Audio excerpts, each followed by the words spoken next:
Fala pessoal, tudo bem?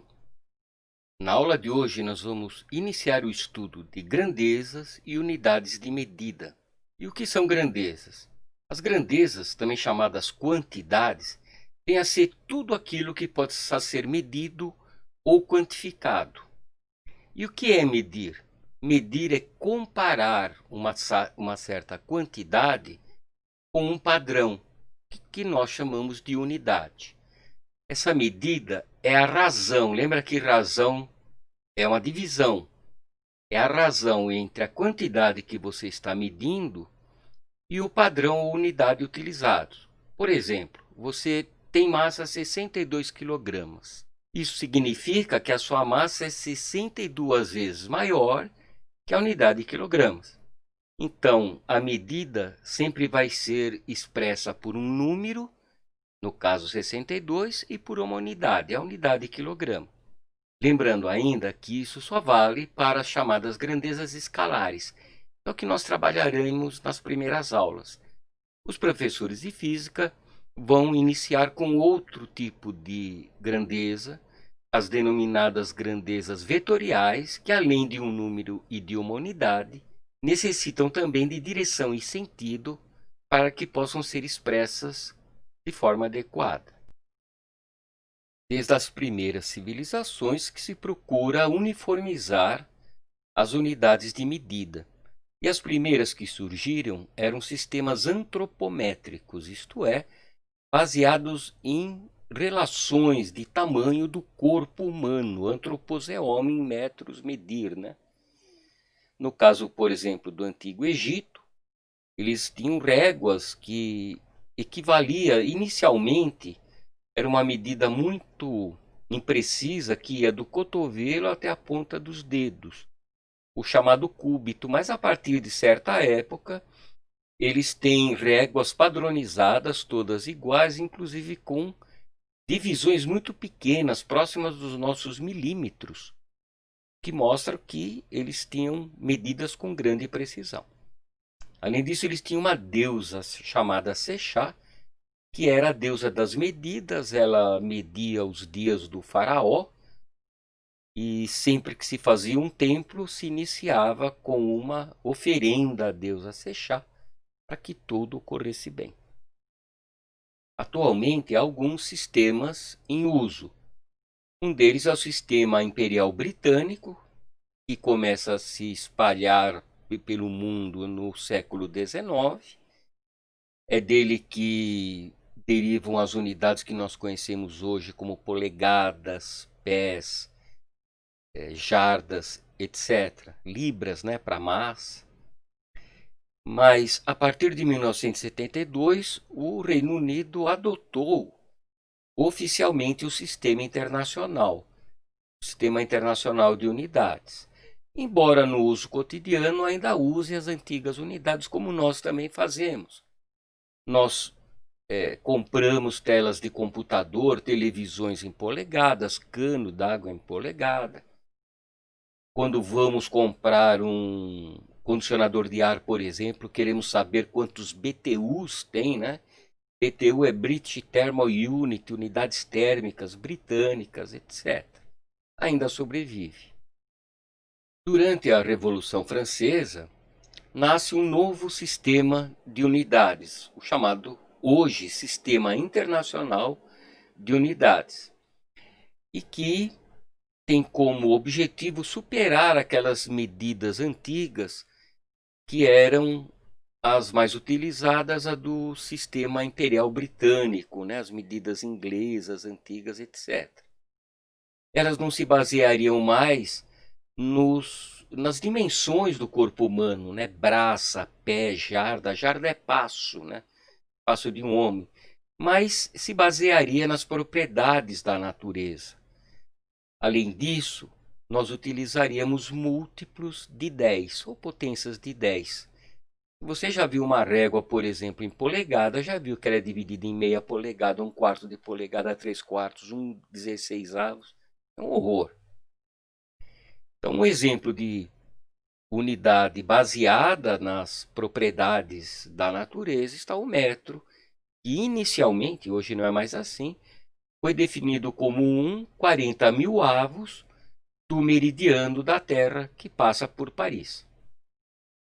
Temos ainda o chamado sistema usual norte-americano, o United States Customary Units, as unidades costumeiras ou usuais dos Estados Unidos, que não é exatamente igual ao sistema imperial britânico.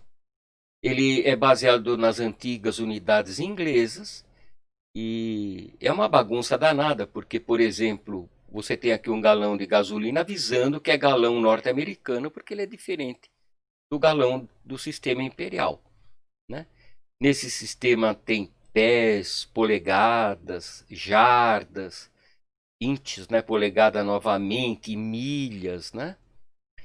E com números quebrados. Um pé vale 12 polegadas, né? É bem diferente do sistema internacional, como vamos ver. 1 quilômetro são 1.000 metros, um número redondinho, fácil de trabalhar. O sistema internacional tem 7 unidades fundamentais, que nós iniciaremos o estudo logo mais, mas que serão estudadas na sua plenitude durante todo o curso de vocês. Comprimento nós temos metro, símbolo M. A grandeza massa, a unidade é quilograma, símbolo kg. Tempo, segundo, símbolo S. Corrente elétrica, ampere, símbolo A. Temperatura termodinâmica, o Kelvin, símbolo K. Quantidade de substância, o mol, símbolo mol. Na literatura internacional é mole, a unidade, e mol, o símbolo. Só no Brasil que mudaram o negócio. E de intensidade luminosa ou intensidade de radiação, a candela, símbolo CD. Quando o nome se refere a um cientista, como é o caso de Kelvin, de Ampere, a letra é maiúscula. Nos demais casos, o símbolo é feito com letras minúsculas. Para iniciar os seus estudos em ciência, você deve conhecer o que é notação científica e saber trabalhar com potências de 10. Alguns já sabem bem, outros talvez nem tanto, a gente vai fazer uma revisão. Então, por exemplo, a distância da Terra ao Sol é aproximadamente 150 bilhões de metros. Escrevendo esse número, eu tenho isso tudo aqui. 150, 3, 6, 9 zeros. Pois bem, a notação científica admite apenas um algarismo antes da vírgula e não pode ser zero. Então, este número escrito em notação científica é 1,5, como está aqui embaixo, e todos os outros números são jogados para a potência de 10. Então, você conta 3, 6, 9, 10, 11. 1,5 vezes 10 elevado a 11 metro, em notação científica, que quando necessário se utiliza a potência de 10. Neste outro exemplo, nós temos a molécula da água e a distância entre os átomos de hidrogênio em metros é uma coisa muito ruim de se falar e de se escrever, né? 0,0000000000158 metros. É muito mais conveniente escrever em notação científica, que vem a ser 1,58, então um algarismo apenas antes da vírgula, e não pode ser zero aqui. E o resto a gente joga para a potência de 10, vezes 10 elevado a menos 10 metros. Portanto, a notação científica e as potências de 10 são muito úteis em números muito grandes, como nós vimos no exemplo da distância da Terra ao Sol, ou para números muito pequenos, como a distância dos átomos de hidrogênio na molécula de água, em ambos os casos se utilizando a unidade de metro. Vamos fazer uma pequena revisão sobre operações com potências de 10. É claro que isso vai valer para operações com quaisquer potências, mas o que nos interessa é a potência de 10. Na multiplicação, então eu tenho 10 elevado a A vezes 10 elevado a B, somam-se os expoentes. É 10 elevado a A mais B. Então, 10 elevado à quinta vezes 10 ao quadrado é 10 elevado a 5 mais 2, 7. Por que isso? Ocorre que 10 elevado à quinta é 1 seguido de 5 zeros. E 10 ao quadrado é 1 seguido de 2 zeros. Então, quando eu multiplico, eu somo os zeros. Somar as potências aqui equivale a somar os números de zeros. Na divisão, dois números de mesma base e potências quaisquer, subtrai-se os expoentes. Então, 10 à quinta dividido por 10 à oitava é 10 elevado a 5 menos 8, que é igual a 10 elevado a menos 3. Por quê? Porque eu tenho um número com 5 zeros, 10 elevado à quinta, e no divisor um número com 8 zeros, 10 elevado à oitava. Né? Então a gente vai simplificando, na verdade, simplifica-se por 10.000, né? Cortam-se 5 zeros, de cá em cima e embaixo, vão sobrar 3 zeros, certo? 1 dividido por 10 ao cubo, que passando para cima é 10 elevado a menos 3. Na verdade, eu estou subtraindo os zeros, que equivale a subtrair os expoentes. É interessante que soma e subtração com potências de 10 pode ser mais complicado que as outras operações para os alunos no início do seu estudo. Então, se eu estou somando ou subtraindo dois números com a mesma potência de 10, você coloca a potência de 10 em evidência. Então fica, no caso, 1,3 mais 1,2 elevado, ou vezes 10 elevado à quinta. Vai dar 2,5 vezes 10 à quinta neste exemplo. Mas se os dois números não têm a mesma potência, a gente tem que fazer com que as potências sejam as mesmas.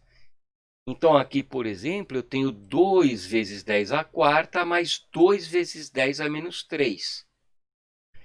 E eu vou ter que fazer com que essas potências sejam iguais. Então eu vou pegar o 2 e eu vou dividir por 10. Vou pegar o 10 a menos 4, multiplicar por 10, porque aí eu não vou alterar o número, estou dividindo por 10, multiplicando por 10. 2 dividido por 10 é 0,2. 10 a menos 4 dividido por 10 é 10, vezes 10, perdão, é 10 a menos 3. E agora eu tenho a mesma potência nos dois números. Então basta somar 2 com 0,2, porque eu coloquei o 10 a menos 3 em evidência. E vai dar 2,2 vezes 10 a menos 3. Bem, pessoal, nesta aula ficamos por aqui. Cuidem-se e até a próxima aula.